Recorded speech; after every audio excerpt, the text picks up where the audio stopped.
I'm recording this because I have some doubts about a battery I just received, allegedly a Dell Alienware genuine battery. This is it here. Already you'll find the words M25 or 2.5 missing on the top right hand corner. And when we turn the battery over, there is tape here hiding information about the battery, which is very strange. As I run my finger over the battery, it isn't smooth. It goes up and down. It's the same on both sides. I don't know if I can show you that it isn't smooth. It's difficult to capture that. It's something your finger can feel, but the camera can't really.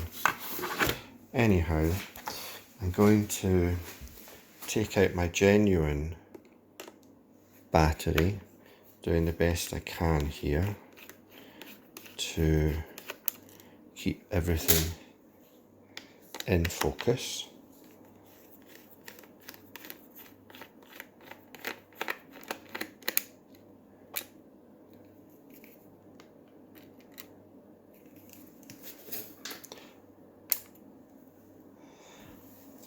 And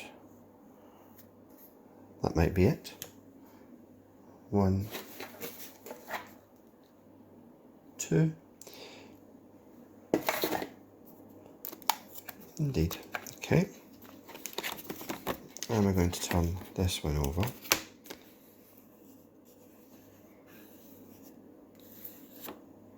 Okay. And this is the battery removed, and with its companion battery. First of all, the original is taped right fully up inside the battery, where the second one is not. It's completely open here, as opposed to this one, which has a single slot for access. The top edge of the battery is completely different also.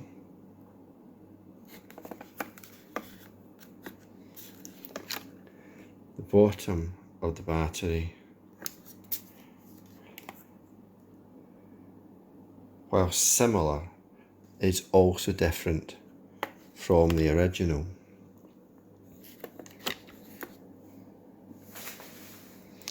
The serial numbers here and here are different, and one quite clearly says made in China,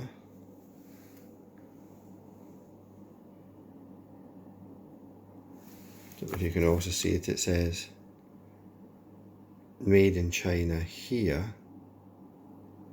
Oh no, cells made in Korea, assembled in China. Cells made in Korea, assembled in China.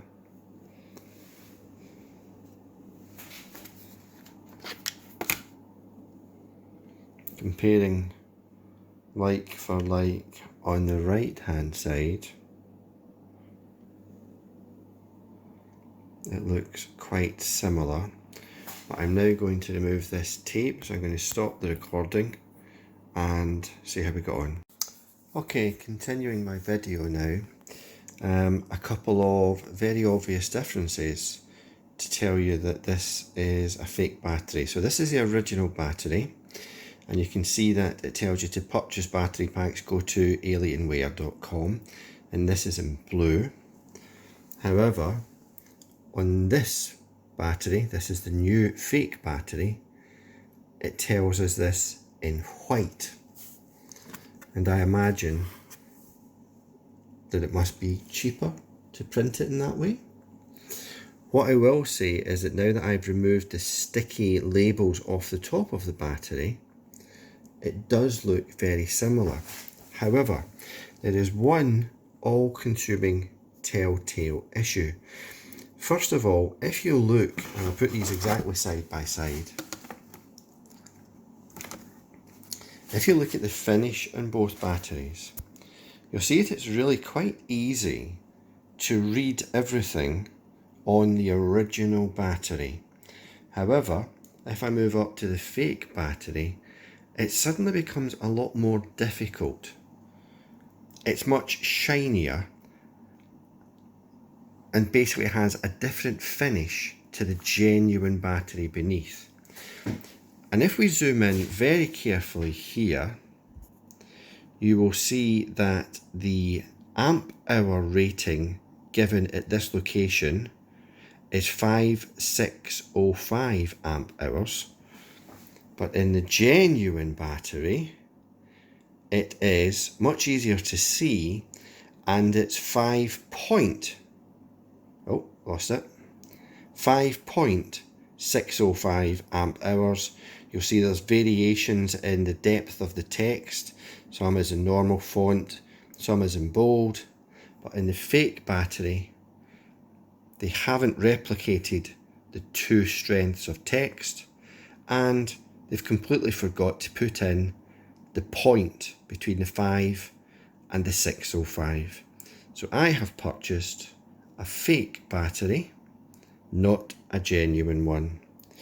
If we try that again, just try and get the light correctly, you'll find here with the European logo as well that the EU 5605 milliamp hours is in bold, and if we go to the fake battery, it is not in bold. So I've bought a fake. Okay, so this is the third time I've videoed elements of this battery, and that's because after I made the first parts of these videos, I noticed more inconsistencies. I've taken photographs, but I can't unfortunately upload those. I don't have the skill. But if I can just zoom in again, and I'll try to make it dark because that helps, you can probably see that it's the quality. If you look at the registered trademark symbol, that's the little circle under the U here, you just can't read it. And that's because the entire surface of the battery and the printing on that is wholly inferior to the surface of the genuine battery. So what I recommend to people is that, I mean, here you absolutely cannot read the information in this section, but on the genuine battery it's very easy indeed. So I recommend to anyone who is buying a second-hand battery, a replacement battery, and this one came from eBay and was listed as genuine by the seller and was more costly than people who were advertising what would you call them, suitable batteries but not genuine, aftermarket batteries, not genuine Dell product. I would suggest you look very, very carefully at what you're purchasing and make sure that it's correct. Now this particular battery, I'm going to send it off to Dell and let them have a look at it. If you find yourself in the same position, I suggest you do something similar, but definitely get in contact with whoever you purchased the battery from and make sure that you get a refund. Okay, that's about as much as I can give you guys about my Dell Alienware battery experience. I hope if you buy one, you manage to get the real thing. Thank you.